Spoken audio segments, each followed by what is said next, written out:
Well, this is Current Yield, Grant's interest rate observer of the air, and I am Jim Grant, and with me, as usual, is the great deputy editor of Grant's, Evan Lorenz. Our friend Henry is at the control panel, and joining us today is John Hamburger, who is the moving force behind a superlative publication called Restaurant Finance Monitor. And he has other irons in the fire of financial publications, but we'll concentrate on his fine work in Restaurant Finance Monitor. But first, Evan, I have been overwhelmed by a sense of nostalgia this morning.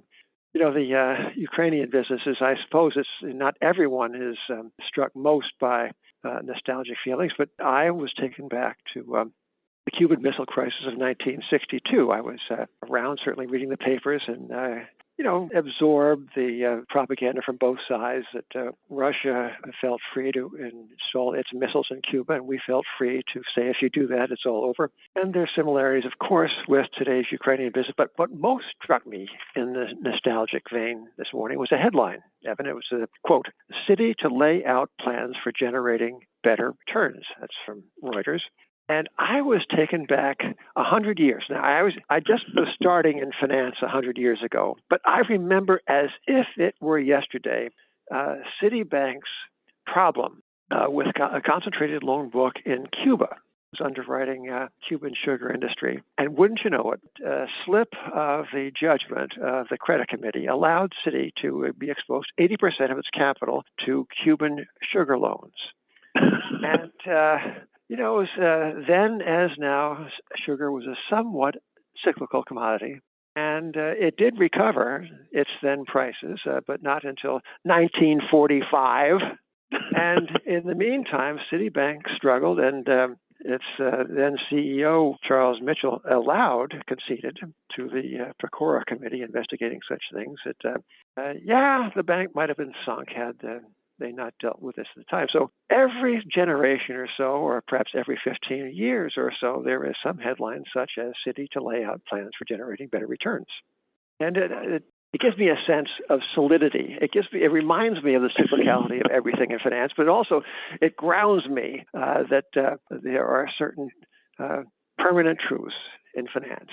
And one of them is that Citibank is going to do better the next cycle. It reminds me of a little bit of a classic joke in emerging markets, which is Brazil is the country of the future and always will be. That's true as well. Hey, John Hamburger, welcome. Thanks, Jim. Hi, Evan.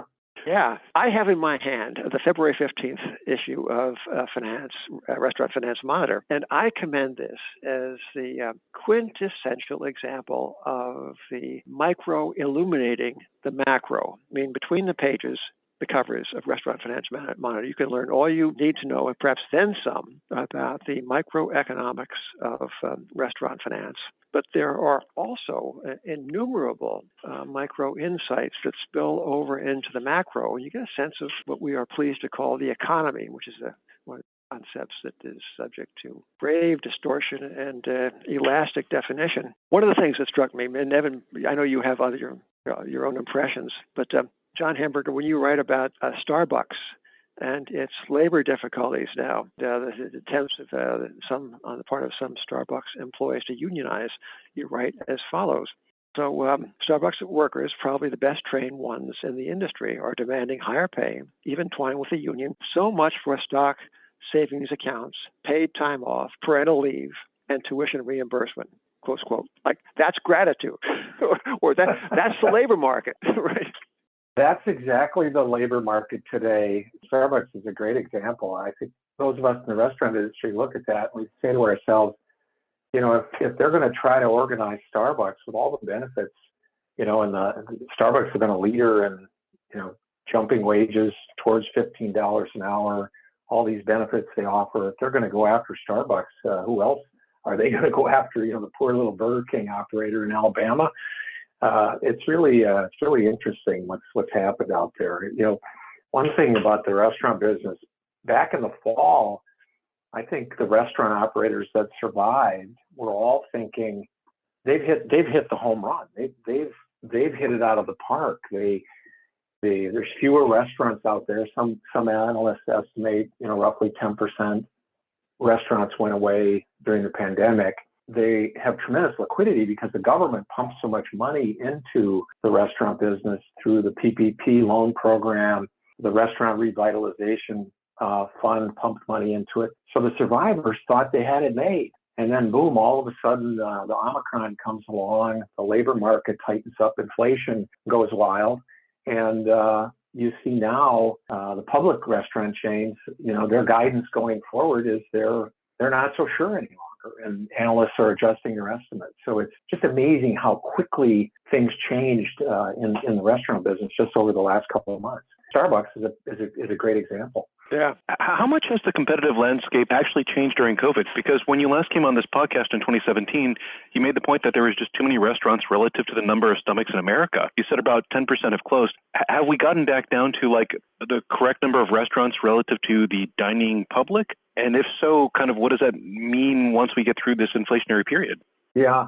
Evan, there's really no way, I don't know of a way I could quantifiably say that we've got the number of restaurants, for the demand of the dining public. But, if you think about it, there were a number of restaurants that closed. 10% is probably the number everybody throws around, and mainly in the full service category. But what's interesting is that the capacity levels of a lot of restaurants are down as well. So you take some of the restaurants like Denny's or IHOP, Perkins, some of those that were open 24 hours. Well, they can't be open 24 hours anymore because they can't find employees to staff them for 24 hours. And so the restaurant chains that have had decent labor supply, been able to attract workers, have really done, fairly well during the pandemic, and really did well up until about January. It is a better time from a restaurant per capita standpoint for restaurants today. I don't think that's the issue. If you read what Wall Street talks about, there's plenty of demand. It's just what's happening on the cost side and the labor supply side that's really been difficult for these guys. I see a stunning fact in the final page of the current issue Restaurant Finance Monitor, and that is since the pandemic struck, there are now 1 million fewer jobs and wages are 20% higher. That's kind of it in a nutshell. But, apropos of capacity, something else I see in this fine publication is a quote from the CFO of Chipotle, this fellow. You can't blame somebody for speaking in incomplete sentences under the press of a live audience on a conference call. They speak in code, but still, you quote here the CFO of Chipotle kind of tossing a word salad about how they are now going into smaller communities, fewer than 40,000 residents, and you string a bunch of, now paraphrasing the quote, you string a bunch of small towns together where there's one that's 50 miles away and another that's 50 miles away, and you stream those along in a field so that leader, and Restaurant Finance Monitor concludes by saying, sounds to us as if Chipotle is running out of good sites to build locations.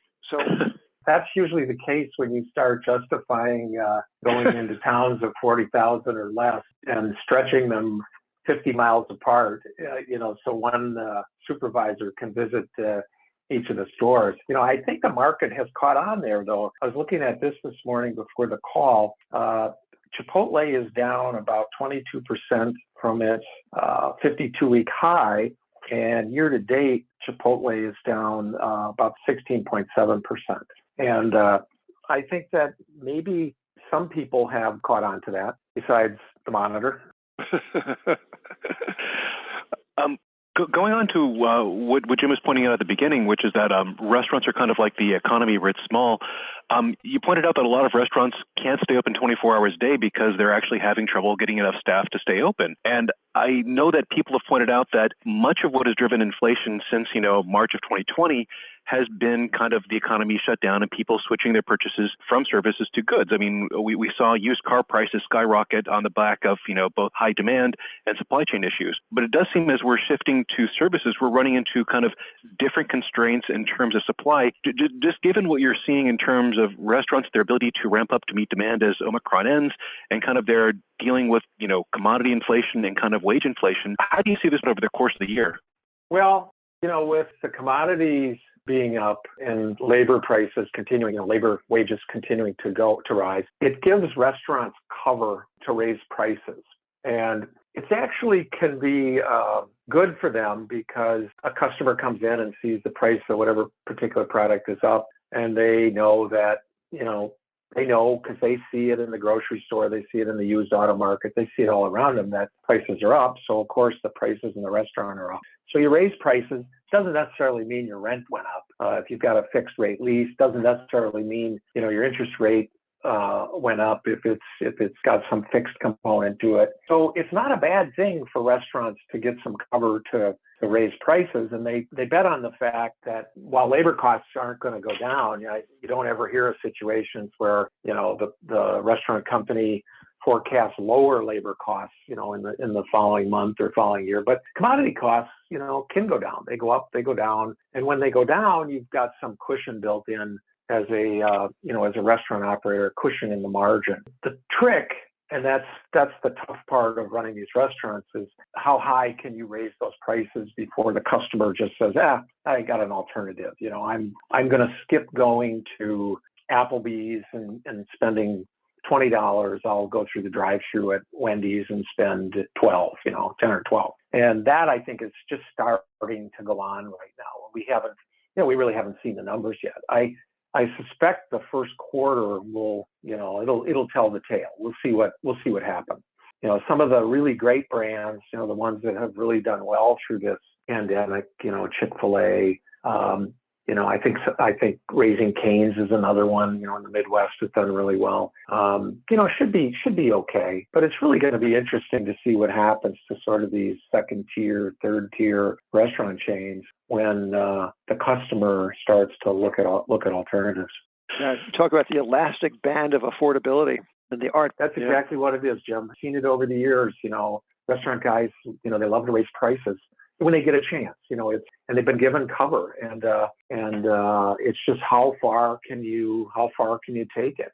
And that's the real trick. And I think what you'll see for now, restaurants have gotten away from discounting. You don't see a lot of that. The dollar menus that were in the drive-thrus of McDonald's and Burger King and Wendy's, for all intents and purposes, they're gone. And you'll start to notice that the executives in the C-suites at the restaurant chains are nervous about traffic when they start to discount, when they start running the specials again. And they've been pretty good at not running them. They didn't have to because the demand was there. And we'll just have to see what happens here in the first quarter. Is there one or two restaurants who tend to be, I guess, price spoilers that people should be watching for to see if they do anything to react? Well, you got to follow what McDonald's does. I think once McDonald's gets into it, you'll know that some other chains have because they don't want it. They don't want a discount. That's the last thing they want to do. But I would watch and see what happens. Maybe in the pizza business with pizza, I might look at in the burger business. I might look and see what Burger King does. Those would be the ones that I would watch to see. Pizza Hut all of a sudden starts coming out with some great 2-for-1 pizza deal and drags Domino's and Papa John's into it. There's always somebody who starts the little skirmish, and I'd look at maybe Pizza Hut or Burger King. Do you see a rotation in terms of the winners in the restaurant space? And just Jim and I checked the Bloomberg before this call started, and I believe Wendy's and McDonald's are trading at or near their all-time highs, whereas you've already pointed out Chipotle's had a decent correction, and Domino's Pizza, which has probably been the restaurant the furthest ahead in terms of its digital strategy, is also kind of down hard from its all-time high late last year. As you see people increasingly trade down from inflation, or if you see the rise of price wars, do you see a difference in the beneficiaries rising, or the people who benefited the most in the last 2 years perhaps not benefiting as much going forward?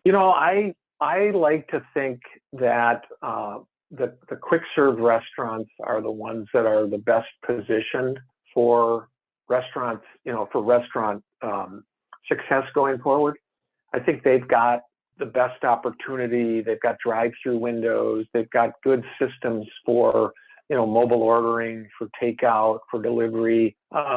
They can become very efficient, as the dining rooms in a lot of the quick serve restaurants have been closed, or they're closed at certain hours and only drive-thrus are open. So I still like that business. That as if I was going to bet on, I was going to become a franchisee, I'd want to be in that business. And the business right now that I think is tough is the full service business. And I think what happens there is the places that have demand that can get relatively high check average, those will survive, those ones. But if you're sort of in the middle, your food, take a casual dining restaurant, say like Applebee's or Chili's.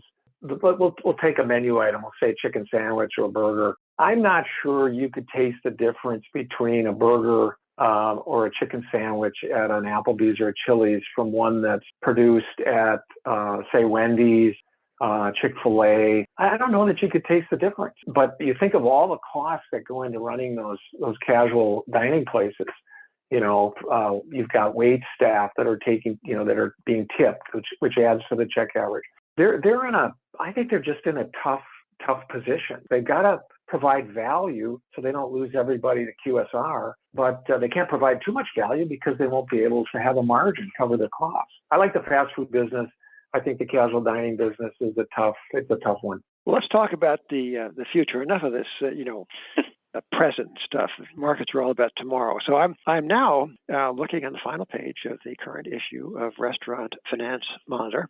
And this is the page given over to the answer man, who chooses not to sign his name, I think only out of professional modesty, because the subject matter is quite chunky. And this answer man installment deals with the vision of the future of the restaurant business and what is going to thrive and what not. And perhaps, John, you can speak for the answer man in this regard, but I'm going to read one paragraph here, and maybe you can elaborate. And the basic thrust is that in the future, the automation will finally have conquered the problem of the aforementioned 20% higher wages and 1 million people showing up for work fewer than before the pandemic. So there'll be a lot of robots and many fewer human hands. So, quote, only one employee will be needed to monitor the robots and automated cooking machines. Think Homer Simpson's job at the nuclear power plant. It's appetizing. Burgers, tacos, chicken, pizzas, hot dogs, pancakes, sandwiches, and French fries can all be prepped by robots and cooked automatically by the machines. Now, is this better than a robot behind the controls of an airliner? I'm thinking about lunch. So to help us understand this vision, which is, apart from the Homer Simpson illusion, which is arresting, apart from this, it is a genuine business vision of tomorrow. And is it how far away is this, and how much capital is going to be required to make it happen? And give us a sense of the timeline of this thing. It sounds eminently plausible. Yeah, well, it is, and I think if you go back maybe 10 years when Obamacare was first being introduced, you've seen just every year, drip, drip, drip, drip, drip, drip, drip, wages going up in the restaurant business. And, the target back in those days was, $15 minimum wage. That was the target. Well, now the target is that you listen to some of the politicians and some of the unions, and it's $18, $20 living wage. And so restaurants were able to deal with the rising wages through periodic price increases, efficiencies. But when all of a sudden the COVID hits, the restaurants have to shut down for a period of time. Then they come back, but the staffing doesn't come back. 1 million workers decide this business isn't for us. That, I think, is the big wake-up call for restaurants, is that they have to start to replace workers that, with machines, with robots. And one of the things that I think that's happened in COVID during this COVID period is there's been a tremendous explosion in small technology companies that are trying to figure out how to automate the restaurants. And the restaurants will start being automated in the quick serve space. I'll give you an example. So there's a little startup company called Miso Robotics. Well, Miso has developed this robotic arm that can do a lot of things. It can hold the fry basket and drop the fry basket into the fries. It can cook fries. There's another company that's developing a pizza maker that will take fresh ingredients and make pizzas. And that's where seeing a lot of money flowing. White Castle, you're familiar with the White Castle chain, is going to test this robotic arm in about 100 of their locations. So you're seeing little tests all over what kind of money is it going to take? I think it's going to take a tremendous amount of money. And the big chains, the problem is the big chains, they have a certain amount of lip service on it, but they're not yet entirely focused because remember now, a lot of the restaurants have been franchised to franchisees. And so these franchisors, they're focused on collecting royalties. And it's going to be these company-owned operations that are going to have to fund this. And I think franchisees ultimately demand that their franchisors put dollars into this. And I think a lot of the suppliers are going to have to help fund this as well because, their livelihoods, their businesses are impacted as well. It's really interesting, Jim, to see all the interesting technology that's being developed right now. It's kind of a hot little area. And it isn't going to be here for a while, but that is going to be the future. You're going to have, my opinion, two types of restaurants. They're the quick serve, they're automated, and then you've got the nicer restaurants, very typical of today's restaurants. But you want that experience of being waited on. You are going to have to pay for it. John, you touched on something that I did want to follow up with you. When you spoke at our conference in 2018, you made the point that Wall Street had become very enamored with the asset-light franchisor model and ascribed pretty fancy multiples to companies like, McDonald's, Restaurant Brands International that had franchised a large portion of their, restaurant base. But at the same time, the franchisees who actually operate the restaurants and bear the operating costs were getting the short end of the stick. And just to quote what you told our listeners, you can't have one side of the franchise contract getting fabulously rich while the other side face these headwinds alone. The concept of a moat around a franchisor is a myth. That somehow a brand can separate itself from the unit level economics of its franchisees is not grounded in reality. And now you said that as they invest going forward, you think franchisors are going to have to pay a lot more in order to stay competitive. Has the balance of power shifted between franchisees and franchisors as a result of the virus? Or do you see this just changing as a result of technology going forward? No, I don't think the balance. I don't think the balance of power has shifted at all. I think franchisors have had higher valuations. Since I said that back in 2018, I think the valuations are still higher than franchisees. Franchisee valuations came up over the last 2 years because of all the money, the PPP money, the people chasing deals. So they popped a little bit.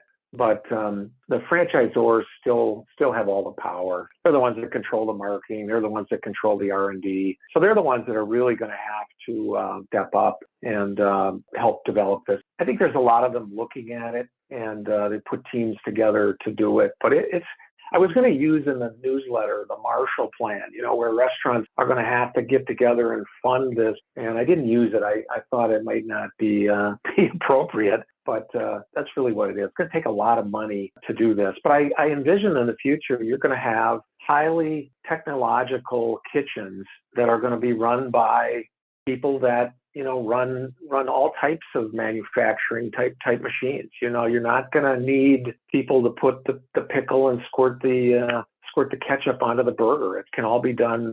It can all be done automatically. And I think it can be bagged automatically and it can be delivered automatically. And it's going to be a while, but as long as there's this, if costs continue to rise, they're going to have to do something. Well, it's not the first time that Homer Simpson has showed American culture the way forward. Yeah, I haven't heard back from any of the restaurant people about that example that I gave, but you can picture it. Yeah, I like also in this discussion about the speculation in the future that the robots are going to clean up the parking lot and also perhaps drive the late shift home. This brings in Homer Simpson and Elon Musk, which is a couple made in heaven. Evan, what do you think? Well, it's definitely made somewhere. I'm not entirely sure heaven would be the right place. Well, John Hamburger, this has been a most excellent installation, I must say, of Current Yield, and I thank you for being with us. So, Evan, I thank you. You have no choice but to be Henry. It's like your job, right? But John Hamburger did not have to be here, yet he chose to be here. So, John, thank you. And on behalf of Current Yield and Grant's Interest Rate Observer, ladies and gentlemen, thank you for being with us, and we'll talk again soon.